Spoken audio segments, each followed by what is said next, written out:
E nós, infelizmente, vamos trazer aqui um caso muito triste da Michele Nicoliti, que foi assassinada pelo seu ex-marido.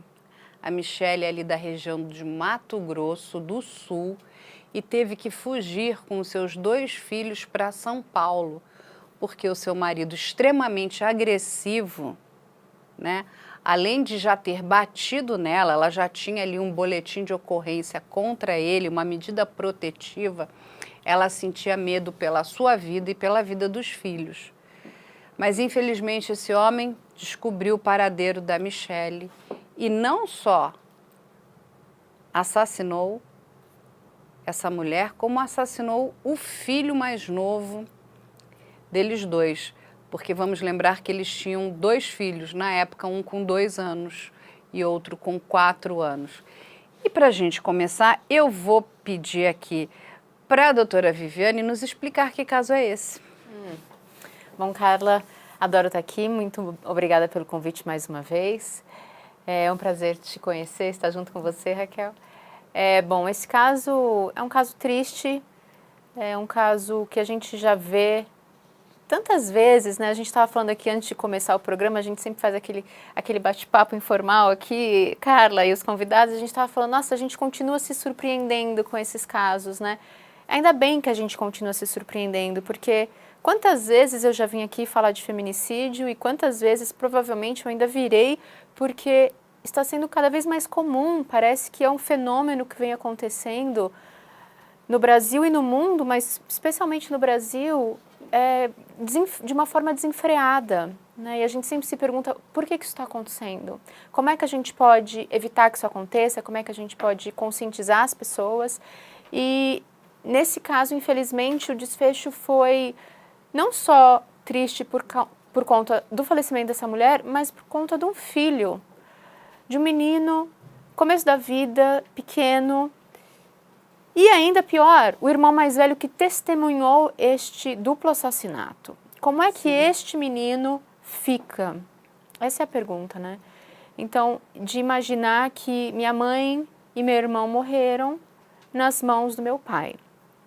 Então, isso é tudo muito traumático para o menino mais velho, para a família da esposa, para a família deste homem também, com certeza, de imaginar que esse parente foi capaz de fazer uma coisa dessas. Então, ele é um homem extremamente perigoso, ela já tinha uma medida protetiva contra ele já tinha sido preso antes por conta de porte de arma, ele tinha um número enorme de armas e muita munição. O que mais surpreendeu a polícia quando chegaram na casa dele, por conta de uma denúncia de violência doméstica, foi a quantidade de munição que ele tinha para essas armas.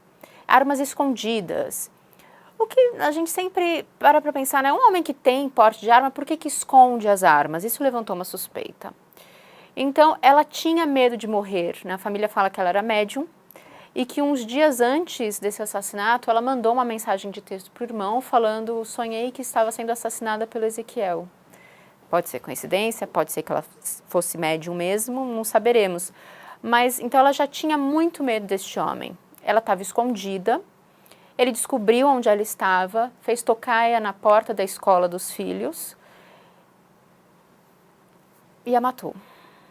É tão triste, né, esses casos. E, novamente, eu vou aqui agora perguntar aqui para a doutora Raquel Galinatti, isso não para, não é? É assim, é um caso atrás do outro. E hoje temos a lei do feminicídio, claramente isso aqui é um feminicídio. Esse homem, ele não sossegou enquanto ele não matou essa mulher. E ele matou por quê?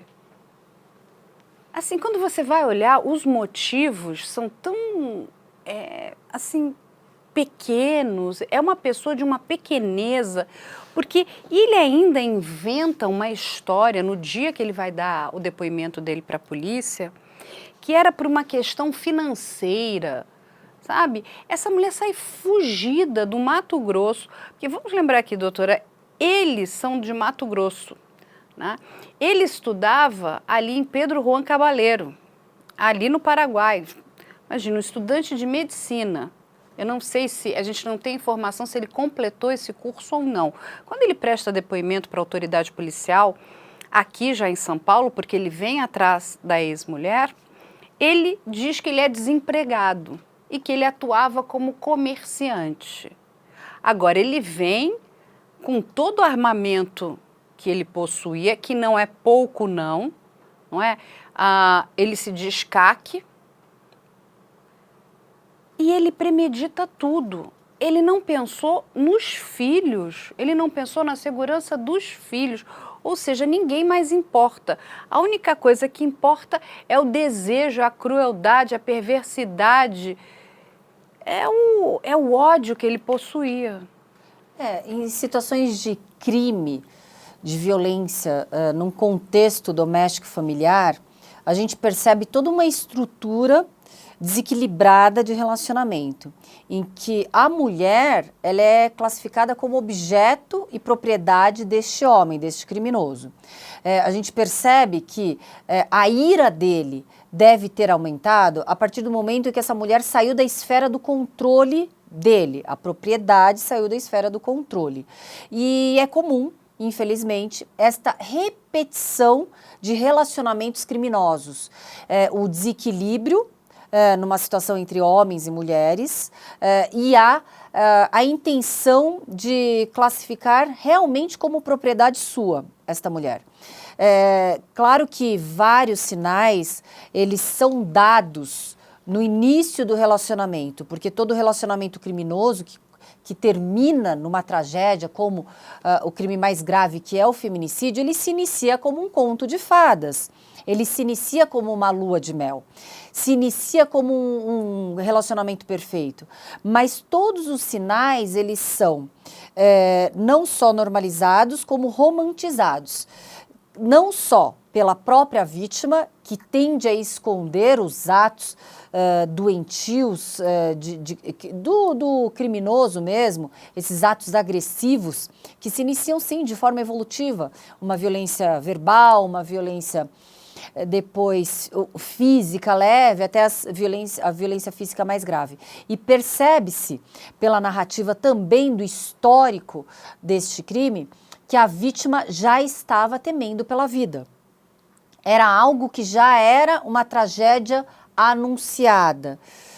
E ali, claro, eu não posso me furtar de falar que a lei ela não protege a vítima sem a adequação de políticas públicas implementadas de forma correlata. Então, o que a gente vê são muitas leis, leis até que são classificadas como uma das melhores leis do mundo que versam a proteção da mulher vítima de violência, porém, nada adianta termos leis se não temos políticas públicas correlatas a essas leis que dão efetividade, sim, à proteção da mulher. Então, não adianta uma mulher ter uma medida protetiva de urgência se não temos a fiscalização dos agentes do Estado para essa protetiva. A fiscalização se esse criminoso está rompendo, se ele está violando uma protetiva de urgência. Então, uma série de fatores em que esta tragédia já estava sendo anunciada. Coincidentemente, ela, por ser cartomante, já tinha antecipado que seria uma vítima, talvez também instintivamente, uma premonição, e pelos atos também, que não precisa ser vidente para saber que a situação era realmente perigosa.